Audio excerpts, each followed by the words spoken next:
Also das fing bei mir in frühester Jugend an. Also ich hatte schon immer gerne geschraubt, mit Mofas, Fahrräder fing das an.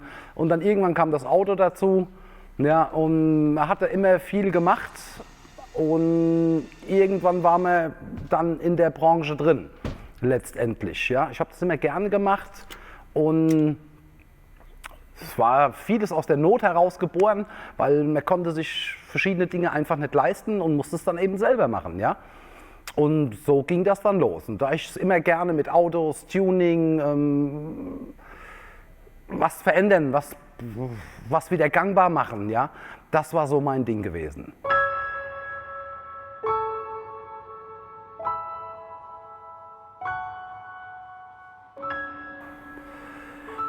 Wieso der Lack? Das war eigentlich genau das, was ich nie machen wollte. Ich habe natürlich in früher Jugend habe ich angefangen an meinen Mofas mit Spraydosen und wie das immer so ist, ja, in der Garage. Und das waren alles immer sehr bescheidene Ergebnisse. Ich war damit nie zufrieden.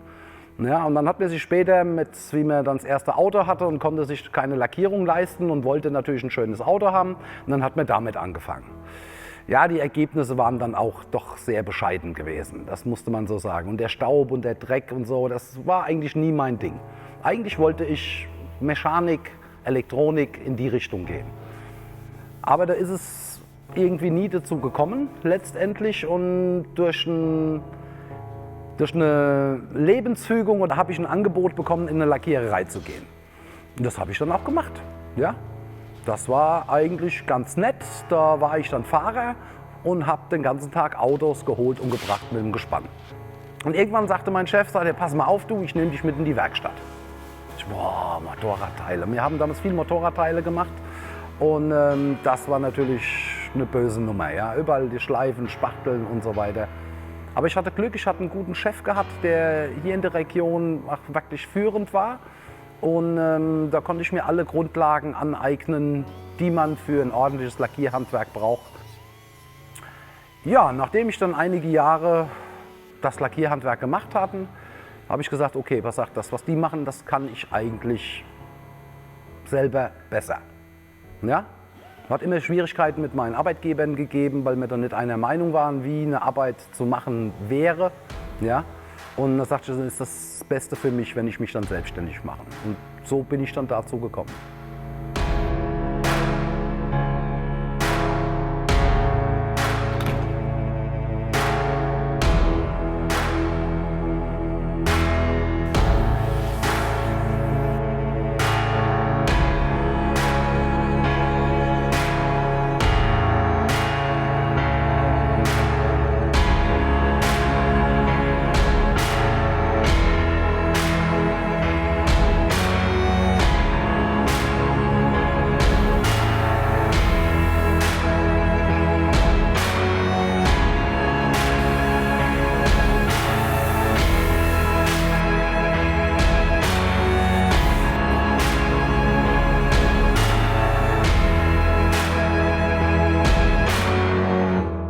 Also wenn ich dir was über Lack erzähle, ja, dann gibt das eine ganz lange Geschichte.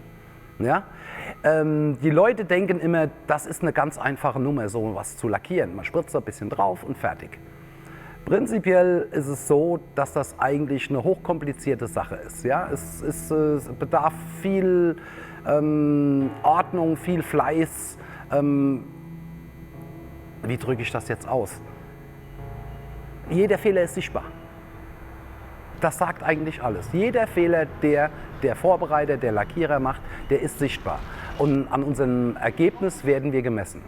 Also ist die Zielsetzung immer die, ein optimales Ergebnis zu liefern. So ist das. Ja? Lack gibt es natürlich in verschiedensten Formen. Ja? Da gibt es riesige Unterschiede, Farbtöne, Farbtonangleichung, Perlmutt, Ceraclear, Designlackierungen, Candies, was auch immer. Es ist ein irrsinnig großes Feld, ja? Wo auch jeder Arbeitsschritt oder jede Anwendung für sich eigen und komplex ist. Es ist nicht immer dasselbe, sei denn ich lackiere den ganzen Tag nur weiße Kotflügel. Ja, dann tue ich natürlich immer dasselbe. Aber wir machen den ganzen Tag alle Fahrzeuge, alle Fabrikate, alle Farben. Wir machen alles, was gewünscht wird. Ja?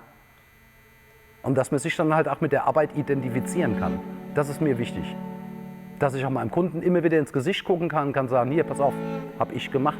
Und das ist jetzt 5 oder 10 Jahre her. Und das sieht immer noch gut aus, gell? Ja, das ist befriedigend. Und das ist das, was mir an meiner Arbeit auch Freude macht. Ich mache meinen Job sehr, sehr gerne. Ja, ich mache das wirklich gerne. Und da geht mir es nicht darum, um 0815 irgendwas schnell und günstig zu machen. Der Preis ist für mich zweitrangig. Wenn ich eine Arbeit mache, dann möchte ich damit zufrieden sein. Wenn ich damit zufrieden bin, dann ist es zu 98% meine Kundschaft auch. Ja, weil der Ansatz bei mir ein ganz anderer ist.